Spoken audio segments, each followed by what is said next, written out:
Now we'll discuss about AT1 bonds. So AT1 bonds are it's an acronym basically. So it means additional tier 1 bond which are introduced as a part of Basel III norms after 2008 global financial crisis recessions to strengthen banks' capital to face the risk and uncertainties. AT1 bonds are unsecured interest bearing, subordinated perpetual non convertible bonds. Subordinated or junior means that protection they enjoy is less than regular debt. They have a claims on banks' resources in the events of liquidations after the senior debt. AT1 bonds being perpetual bond fetch interest but have no expiry date. Not having an expiry date is a feature of equity. Since these bonds have the feature of debt and equity, they are treated as quasi-equity instruments under the law. RBI is regulated. RBI is the regulator of these bonds. They pay a fixed rates of interest at regular interval like bonds. Usually, these bonds pay a slightly higher rate of interest compared to regular bonds because they are unsecured. Perpetual bonds are redeemed when the issuing bank decides to do so. They are listed on stock exchanges. The bond holder can sell the bond on the market if he wants to liquidate the bonds for money. Now let's see India and CAR. Now let's see India and CAR. CAR means capital adequate ratio. As per the RBI directions, the Basel III capital regulation is being implemented from April 1st, 2013 in India in phases, and it was fully adopted on March 31st, 2019. As noted above, RBI laid down 9% capital adequate ratio.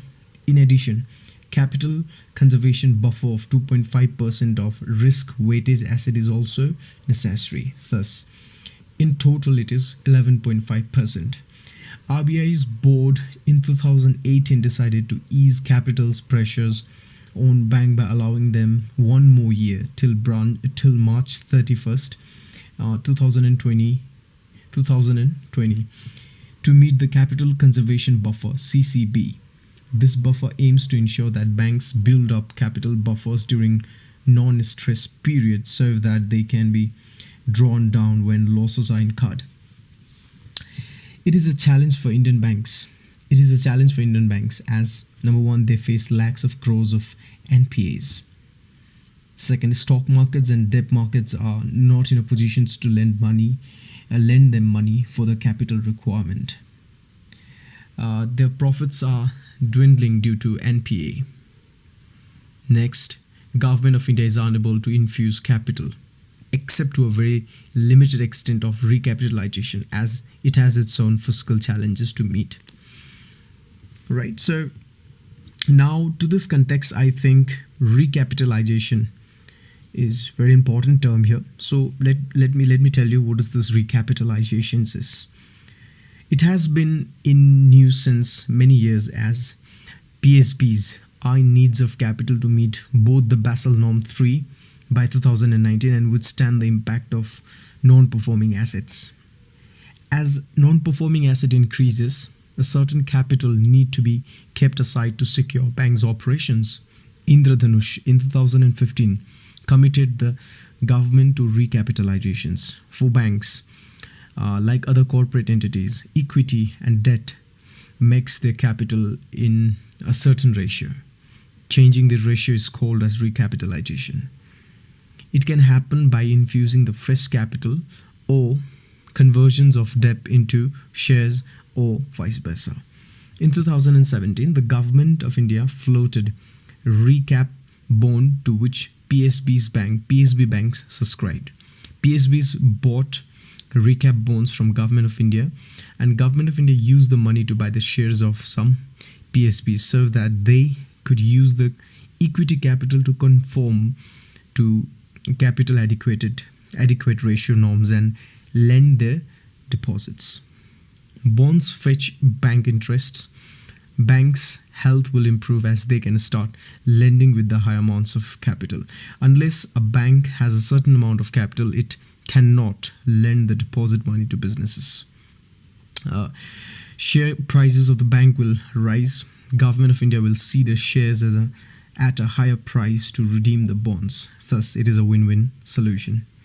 Government of India did it in the early 1990s when the PSB saw severe erosions in their profitability and capital base due to reckless lending in the preceding decades.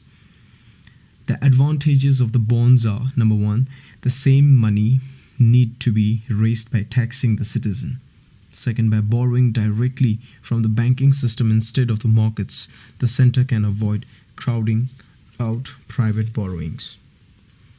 Next, banking finds the investments in bonds safe, and they just need to divert the statutory liquidity ratio excess investments, SLR excess investments.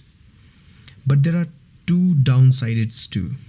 It should not act as a moral hazard, and banks should not lend without due diligence, as they know the government of India will come to their rescue.